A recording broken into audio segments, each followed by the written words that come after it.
I can't help it sometimes. I see a piece of furniture that's been painted and I think, what's underneath all that paint? And can this furniture piece be restored? This should have been an easy restoration, but I quickly realized why this had been painted in the first place.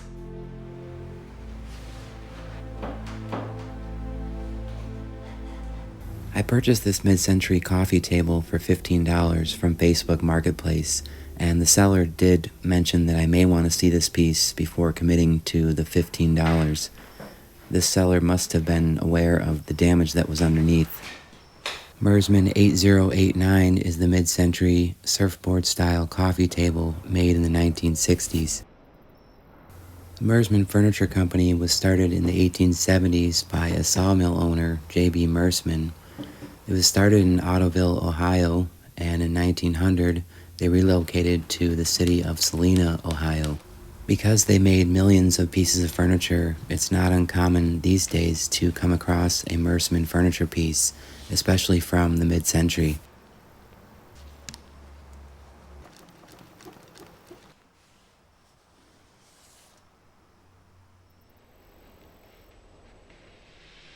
I'll start by completely disassembling the coffee table. I'll use an X-Acto knife to score the paint so that I don't pull up any of the veneer on the underside of the table. I'll also apply heat to hopefully loosen the hide glue and make this disassembly a little easier.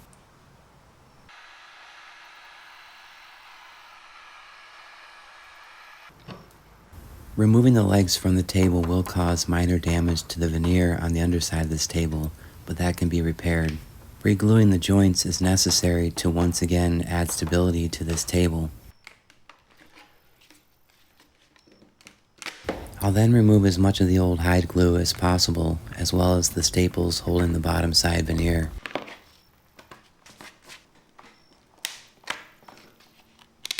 To remove the paint, I'll apply Clean Strip Premium Stripper with a chip brush. I'll let this sit for about 15 to 20 minutes, then scrape all the paint off with a paint scraper or a plastic spatula.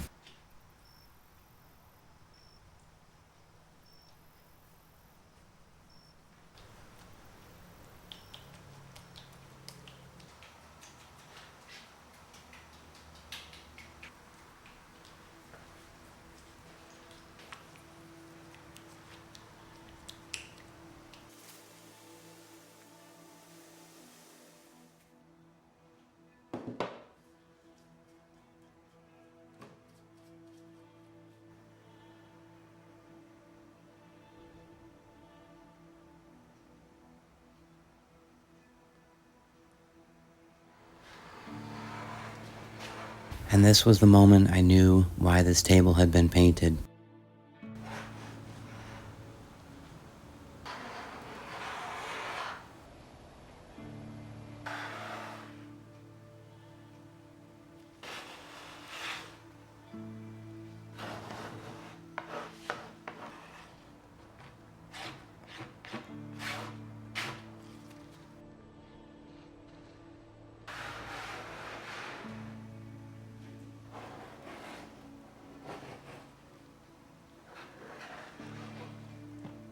To scrape the legs, I'll use the detailed scraper set along with the cabinet scraper. I'll be linking all the products used in this video in the video description.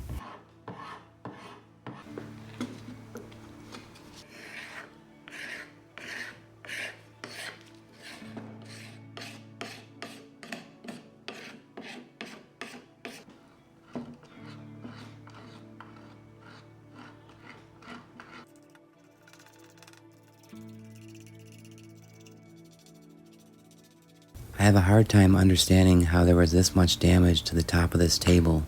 Regardless, this appears to be filled with Bondo, and I'll begin scraping the Bondo to determine the best method for removing the veneer.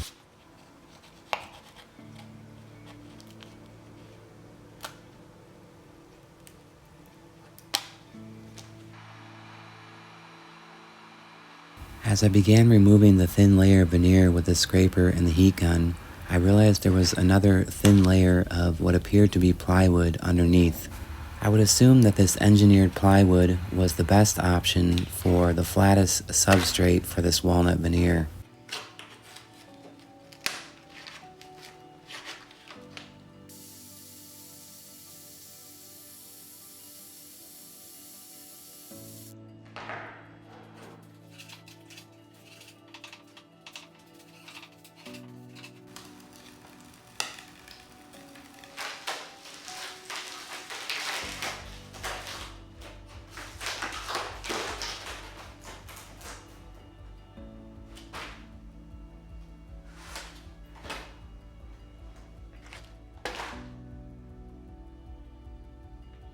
I'll use a chisel and a scraper to remove the remainder of the plywood.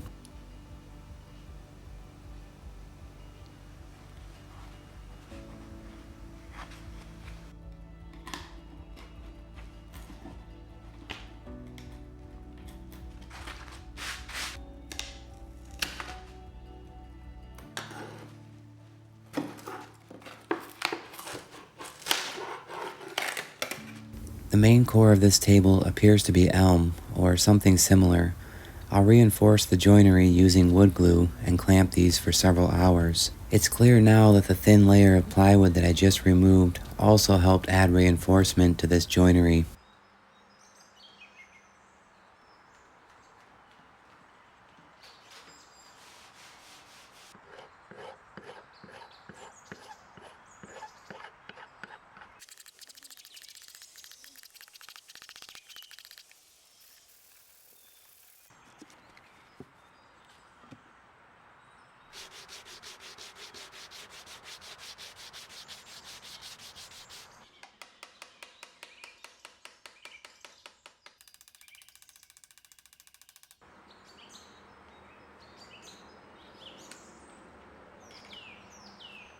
I've worked in healthcare for most of my adult life, so furniture restorations are relatively new to me.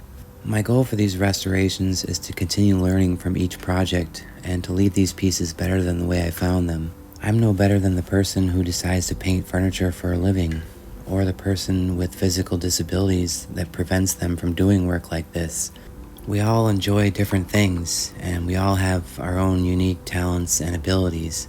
So I'd like to think that we're here to lift each other up and to support one another, regardless of our differences. The veneer on the underside of this table is also severely damaged, but I'm only going to do my best to remove the paint and repair the damaged sections of the veneer. For this table, it doesn't make any sense to spend $80 to $100 for another roll of veneer just to repair the bottom side of this table. Honestly, this is the best that I felt that I could do considering the condition of this table.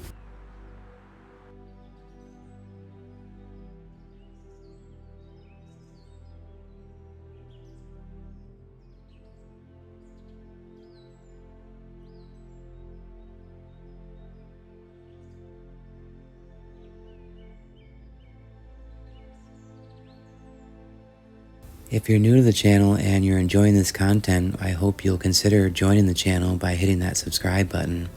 If not, I certainly hope that you are benefiting from this video in some way. There are ways to support the channel in the video description, and there are also several social media platforms that I use to post more content.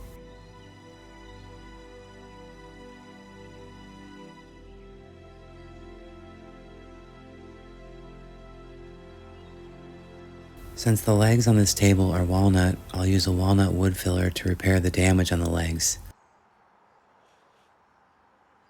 Spraying the areas down gently with water help mold the walnut wood filler. I'll also apply this around the joints to help fill the gaps. However, this is not intended to add much reinforcement to the table legs. Most of the excess will be sanded off when prepped for the final finishes.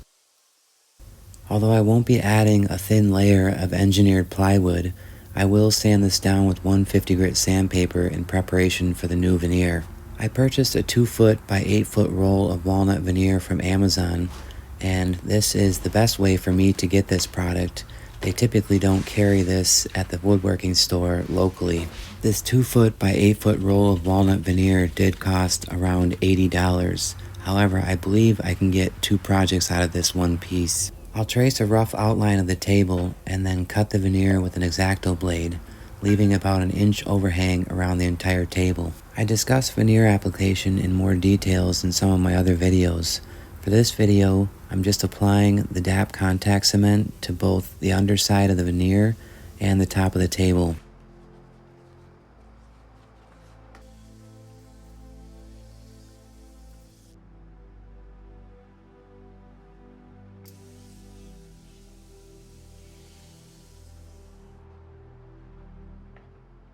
Veneer can be difficult to align once it's made contact with the table. However, I've never had difficulty with this, and I'm able to align this piece I'm not worried about the contact cement that is on the surface of this table.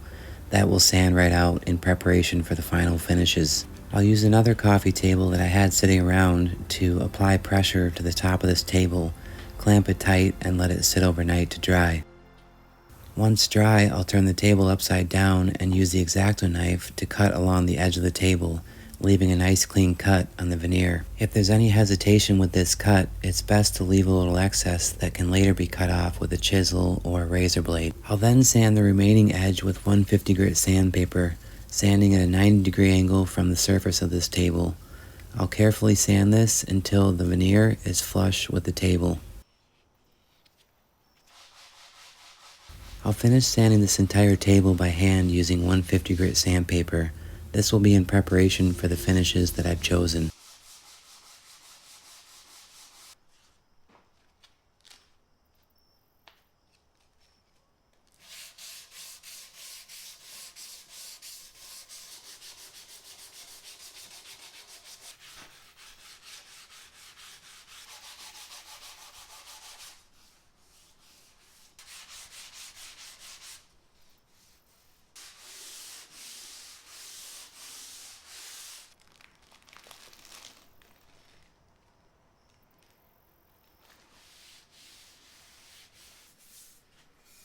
Of the 4 finishes that I've chosen, the obvious one would probably be the first, Candlelight Gel Stain. This would be the most traditional mid-century color. The next is a clear coat poly. This one would be Rubio Monocoat. And the last one, very similar hard wax oil, Odie's oil. I decided for this table that the traditional candlelight color would hide the wood grain too much, so I chose this option, Rubio Monocoat. Although this may not be the most traditional option, I do believe that most of the furniture that was mass-produced was covered in a tinted lacquer not only to hide many of the imperfections in the wood, but also to add a durable finish that would last for many years. These days, I am most drawn to finishes that provide not only a durable finish, but give the wood the most natural look. I'll apply this Rubio Monocoat hard wax oil using both the non-abrasive pad and the soft spatula. Once applied, I'll remove the excess with a shop rag.